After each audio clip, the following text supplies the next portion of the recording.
اعوذ باللہ من الشیطان اللعین الرجیم بسم اللہ الرحمن الرحیم بہ نستعین وصلی اللہ علی محمد وآل بیتہ الطاہرین اللہم صلی علی محمد وآل محمد وعجل فرجہم۔ ناظرین محترم، السلام علیکم ورحمۃ اللہ تعالی وبرکاتہ۔ تمام لوگوں کا استقبال کرتا ہوں جو لوگ اس اہم ترین موضوع کے اوپر اپنے قیمتی وقت کو صرف کرتے ہوئے الحمدللہ تشریف لا رہے ہیں اور مسلسل ہماری حوصلہ افزائی کر رہے ہیں اور مسلسل سوالات اور کمنٹس کے ذریعے سے ہمیں آگے بڑھنے کا راستہ بھی فراہم کر رہے ہیں۔ دعا کیوں، کب اور کیسے کے عنوان پہ گفتگو مسلسل جاری و ساری ہے، اور آج یہ 13ویں گفتگو آپ حضرات کی خدمت اقدس میں ہدیہ سماعت ہے۔ محترم ناظرین، ہم دعا کب کریں، اس سلسلے میں نے آپ کی خدمت اقدس میں دو اہم ترین وقتوں کی نشاندہی کی۔ وہ دو اہم وقت، پہلی منزل کے اوپر لیلۃ النصف من الشعبان، یعنی ماہ مبارک شعبان کا جب نصف ہو جائے، یعنی کہ شب برات، تو آپ اللہ کی بارگاہ میں دعا کیجئے، اللہ آپ کی دعاؤں قبول کرے گا۔ اور دوسرا جو کل میں نے خدمت میں عرض کیا تھا، وہ لیلۃ الجمعہ، یعنی شب جمعہ اگر آپ اللہ کی بارگاہ میں طلب کرتے ہیں تو اللہ سبحانہ و تبارک و تعالی آپ کی مسلسل دعا کو قبول کرتا ہے۔ ظاہر ہے کہ نصف شعبان سال میں ایک مرتبہ آتی ہے، اور اس کے ساتھ ساتھ جناب علی جب ہم شب جمعہ کی بات کرتے ہیں تو ہفتے میں ایک مرتبہ آتی ہے، لیکن کیا کوئی ایسا موقع بھی ہے کہ جو روزانہ سلسلہ ہو؟ غور فرمائیے گا، میں نے آپ کی خدمت میں عرض کیا تھا موضوع بہت وسیع ترین موضوع ہے، لیکن میں آپ حضرات کی خدمت اقدس میں بہت ہی چنندہ چیزوں کو عرض کرنا چاہوں گا۔ 5 چیزیں میں نے خدمت میں عرض کی تھیں کہ جس کا تعلق زمانے سے میں رکھوں گا، اور 5 تعلق ان سے ہوگا جو مکان سے تعلق ہوگا۔ تو آج تیسرا دن ہے مجھے اس سلسلے میں، آج مجھے زمان سے متعلق عرض کرنا ہے۔ تو آئیے، ہفتے میں ایک مرتبہ نہیں، روزانہ کا مرحلہ غور کیجیے گا، جہاں روزانہ بارگاہ خداوندی میں آپ کی دعائیں قبول ہوتی ہیں، وہ وقت سحر ہے۔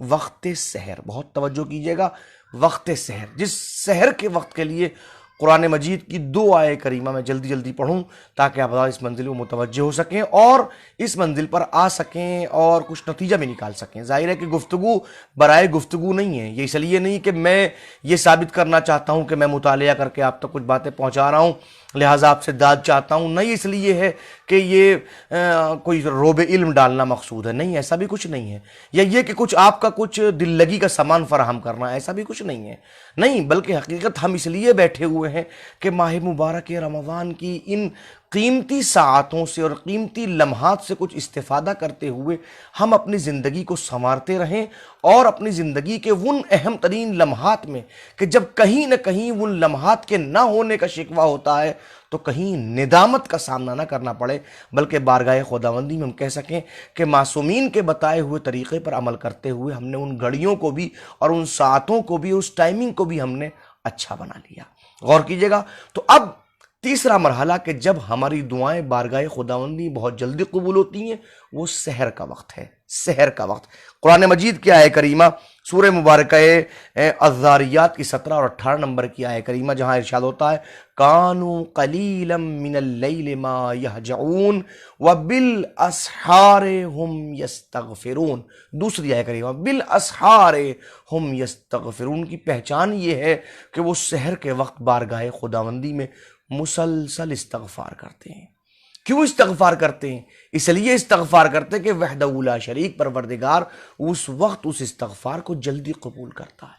یہ پہچان ہے مومنین کی، پہچان ہے متقین کی، کہ وہ جب بھی سحر کا وقت آتا ہے تو بارگاہ خداوندی میں اپنی استغفار کو پیش کرتے ہیں۔ یہ ایک آیہ کریمہ۔ دوسری آیہ کریمہ مباشرتاً سورہ مبارکہ آل عمران کی 17 نمبر کی آیہ کریمہ، جہاں کہ والمستغفرین بالاسحار لفظ بدلے ہیں، اور وہ لوگ کامیاب و کامران ہیں کہ جو صبح کے وقت استغفار کرتے ہیں، سحر کے وقت استغفار کرتے ہیں۔ یعنی سحر کا وقت ایسا وقت ہے جس وقت اللہ سبحانہ و تبارک و تعالیٰ اپنے بندوں کی دعاؤں کو بہت جلدی قبول کرتا ہے۔ اب سحر کے وقت کے لیے ایک سال انتظار کرنے کی ضرورت نہیں ہے، سحر کے وقت کے لیے آپ کو ایک ہفتہ انتظار کرنے کی ضرورت نہیں ہے۔ سحر 24 گھنٹے میں ایک مرتبہ ضرور آتی ہے جب آپ اپنی دعائیں اپنے پروردگار کی بارگاہ میں پیش کر سکتے ہیں۔ غور کیجئے گا، اب حضور سرور کائنات حضرت محمد مصطفیٰ صلی اللہ علیہ وآلہ وسلم کا ارشاد گرامی فرماتے ہیں علی فی وصیتہ، جو آپ نے مولائے متقیان کو اپنی کچھ وصیتیں فرمائی ہیں، ان وصیتوں میں حضور سرور کائنات نے جملے فرمائے۔ اب سمجھیے گا جو جملے وصیت کے لیے رکھے گئے ہیں وہ کتنے اہم ہوں گے۔ ظاہر ہے کہ وصیت کا وقت وہ وقت ہوتا ہے کہ جب ایک انسان ایسی گفتگو کرتا ہے اس کے اوپر غیر بھی عمل کرتے ہیں، چاہے جائے کہ حضور سرور کائنات صلی اللہ علیہ وسلم کی گفتگو۔ فرماتے ہیں یا علی صلی من اللیل، اے علی رات کے وقت نماز ضرور پڑھنا، یعنی نماز شب کے لیے حضور سرور کا فرمان ہے کہ رات کے وقت نماز شب ضرور پڑھنا۔ گفتگو بڑھتی آگے، وَبِالْأَسْحَارِ فَادْعُوا، اور جب سحر کا وقت آئے تو اللہ کی بارگاہ میں دعا کرنا۔ اے علی سحر کا وقت آئے تو اللہ کی بارگاہ میں دعا کرنا، سحر کے وقت دعا کرنا۔ لا ترد لک دعوہ، اس لیے کہ تمہاری کوئی دعا اللہ رد نہیں کرتا۔ فإن اللہ تبارک و تعالی یقول والمستغفرین بالاسحار، اس لیے کہ قرآن مجید میں اللہ نے کہا ہے کہ وہ لوگ جو سحر کے وقت اللہ کی بارگاہ میں استغفار کرتے ہیں ان کے استغفار کو میں قبول کرتا ہوں۔ غور کیجئے گا، یعنی جب حضور سرور کائنات کی وصیت مولائے متقیان کے لیے ہے تو اس کا مطلب سحر کے وقت کی گئی دعا کبھی رد نہیں ہوتی، اور جب اللہ کے رسول نے کہا ہے تو ظاہر اس منزل کو سمجھنا ایک امت محمد کے اوپر بہت اہم ترین منزل ہے۔ پھر خدمت میں عرض کروں، آپ نے اور آپ کے چھٹے امام امام جعفر صادق علیہ السلام کا ارشاد گرامی ہے، فرماتے ان افضل ما دعوتم اللہ بالاسحار، اگر تم اپنی دعا کے لیے افضل ترین وقت چاہتے ہو، بہت توجہ کیجئے گا مولا امام صادق کا جملہ کہ سب سے افضل وقت، سب سے افضل ساعت، سب سے افضل جو ٹائمنگ تمہاری دعا کے لیے ہے وہ کوئی اور نہیں ہے، وہ سحر کا وقت ہے، سحر کا وقت ہے، سحر کا وقت ہے۔ سحر کے وقت اپنی دعاؤں کو اللہ کی بارگاہ میں پیش کرو۔ قال اللہ تعالی وبالاسحار ہم یستغفرون، اس لیے کہ اللہ نے قرآن مجید میں کہا ہے وہ لوگ وہی تو ہیں جو سحر کے وقت استغفار کرتے ہیں۔ یعنی سحر کا وقت ایسا وقت ہے کہ جب آپ اپنی دعاؤں کو اللہ کی بارگاہ میں پیش کریں گے تو دعائیں حتماً قبول ہوں گی۔ تیسری حدیث پھر میں آپ کی خدمت میں حضور امام جعفر صادق علیہ السلام کی عرض کروں کہ جہاں آپ نے کہا قال رسول اللہ، میرے جد امجد حضور سرور کائنات نے ارشاد فرمایا خیر وقت دعوتم اللہ عز وجل فیہ الاسحار، سب سے بہترین وقت جس وقت تم اللہ کو پکارنا چاہتے ہو وہ کوئی اور وقت نہیں ہے، وہ سحر کا وقت ہے۔ سحر کے وقت تم اپنے اللہ کو پکارو، انشاءاللہ تمہاری دعائیں قبول ہوں گی۔ وَتَلَا هَذِهِ الْآيَةِ فِي قَوْلِ یعقوب، اور آپ نے یعقوب کے قول کے حوالے سے اس آیہ کریمہ کی تلاوت فرمائی، کون سی؟ سَوْفَ أَسْتَغْفِرُ لَكُمْ رَبِّي، ان قریب میں تمہارے لیے اپنے پروردگار سے استغفار کروں گا۔ وقال اخرهم الى السحر، اس کا مطلب یہ کہ انہوں نے دعا کو تاخیر کی صبح کے وقت تک، یعنی کہ صبح کے وقت تک انہوں نے کہا اپنے بیٹوں سے میں تمہارے لیے دعا کروں گا۔ تفصیل مزید اس منزل کے اوپر ذرا ملاحظہ فرمائیے گا۔ امالی شیخ طوسی کی لکھی ہوئی کتاب ہے، اس میں روایت ہے رزیق سے جو روایت کرتے امام جعفر صادق علیہ السلام سے، بہت توجہ کیجئے گا۔